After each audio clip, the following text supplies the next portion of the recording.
रुपए में गिरावट के कुछ फायदे भी हैं। अरे देवा, ये गड़बड़ है बाबा। अब आपको रुपए की गिरावट की सच्चाई हम बताते हैं। क्या बात है सर, क्या बात है सर, क्या बात, ये बात है। आजकल आपने देखा होगा बहुत सारे लोग रुपए की गिरावट को बड़ा मुद्दा बनाते हैं। सोशल मीडिया पर लगातार लिखते हैं कि देखिए रुपया इतना गिर गया, रुपये का बुरा हाल है, रुपया इतना टूट गया, रुपया बहुत कमजोर हो गया। सॉरी भाई, सॉरी। कभी कभी ऊपर जाने के लिए नीचे गिरना पड़ता है। लेकिन इसके पीछे का अर्थशास्त्र शायद आपको कभी किसी ने बताया नहीं होगा। कौन है ये लोग, कहां से आते हैं? सबसे पहले आपको समझाएंगे कि रुपए के गिरने का मतलब क्या होता है। तो सबसे पहले आपको बताते हैं कि रुपया क्यों गिरता है और रुपए के गिरने का मतलब क्या है। पिछले 3 महीने में जिस तेजी से रुपये की कीमत टूटती गई है, गिरावट आई है, और दूसरी तरफ 3 महीने में सरकार की तरफ से एक भी कदम लिया गया हो, ऐसे कोई संकेत नजर नहीं आ रहे, और तब जाकर के देश को चिंता होना बहुत स्वाभाविक है।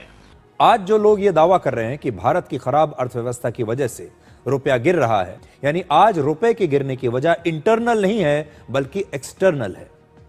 यूपीए सरकार के दौरान भी रुपया गिर रहा था, लेकिन उसकी वजह अलग थी। अच्छा, हमको सिखा रही है। आज जो रुपया गिर रहा है उसकी वजह अलग है।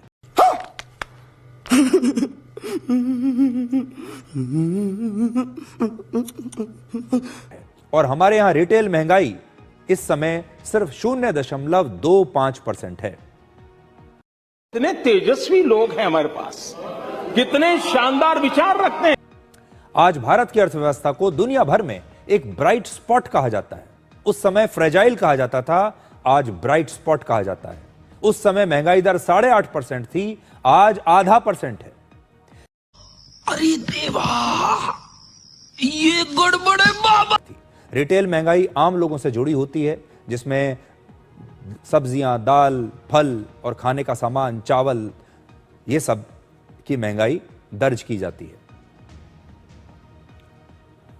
दोस्तों, चाटुकारिता की भी हद होती है। अब ये भाई और कितना गिरेगा, ये अब देश को डॉलर के प्रति रुपए के गिरने के फायदे बता रहा है। और ये जो कारण बता रहा है रुपए के गिरने के 2013 से पहले, ये भाई साहब कहा गए थे। लेकिन दुनिया भर में आज युद्ध चल रहे हैं। अमेरिका के राष्ट्रपति डोनाल्ड ट्रंप दुनिया भर में अलग अलग देशों पर टैक्स लगा रहे हैं, टैरिफ लगा रहे हैं, और भारत पर तो उन्होंने 50% टैरिफ लगा दिया है। इन लोगों ने ट्रंप का मंदिर बनाया, ट्रंप की पूजा करी, इनके पापा ने ट्रंप के लिए कैंपेन करी। अब की बार my friend, India friend, the president of the United States of America, mister Donald Trump को अपना दूसरा पापा बना लिया, सिर्फ इसलिए क्योंकि ये मुसलमानों से नफरत करता हुआ दिख। Donald Trump great again. अगर मानवता को कोई बचा सकता है तो है डोनाल्ड ट्रंप। और अब 2014 में आरबीआई के पास 30,400 करोड़ यूएस डॉलर्स का विदेशी रिजर्व था। 30,400 करोड़। आज 2025 में आरबीआई के पास विदेशी रिजर्व बढ़कर 70,000 करोड़ डॉलर्स का हो चुका है। इकोनॉमी में हमारा फर्क देखिए आप, कहां 30,000 करोड़ डॉलर्स और कहां 70,000 करोड़ डॉलर्स। आज आजादी के 60 वर्ष बाद कहा गया कि हम आदमी नहीं है, कुत्ते के पिल्ले हैं। जिसने कहा हो उसने गलत किया। कौन है वो ऐसा कहने वाला? ये आपने कहा था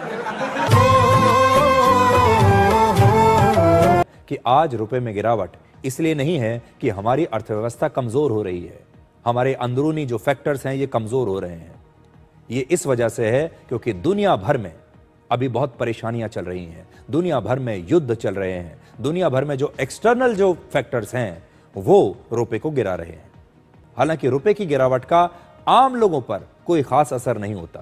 बंद करो, हाथ जोड़ के मैं मोदी साहब से गुजारिश करता हूं।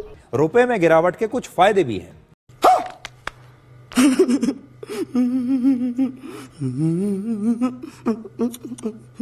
जैसे जो लोग सामान यहां से एक्सपोर्ट करते हैं, भारत से बाहर बेचते हैं, उन्हें ज्यादा मुनाफा होता है क्योंकि उन्हें पेमेंट जो मिलता है वो डॉलर में मिलता है और वो अब ज्यादा मिलेगा। आईटी कंपनियां जो अमेरिका में काम करती हैं, वो रुपए में गिरावट से उनकी आय बढ़ जाती है, इनकम बढ़ जाती है। अभी के समय में रुपए की गिरावट का एक और बड़ा फायदा हो सकता है। रुपए की कमजोरी से जो भारतीय सामान है वो अब कम कीमत पर मिलेगा और इससे हमारा निर्यात बढ़ सकता है। ऐसे में राष्ट्रपति ट्रंप के टैरिफ के बीच हमारा निर्यात दूसरे देशों में बढ़ना हमारे लिए एक अच्छी बात भी साबित हो सकता है।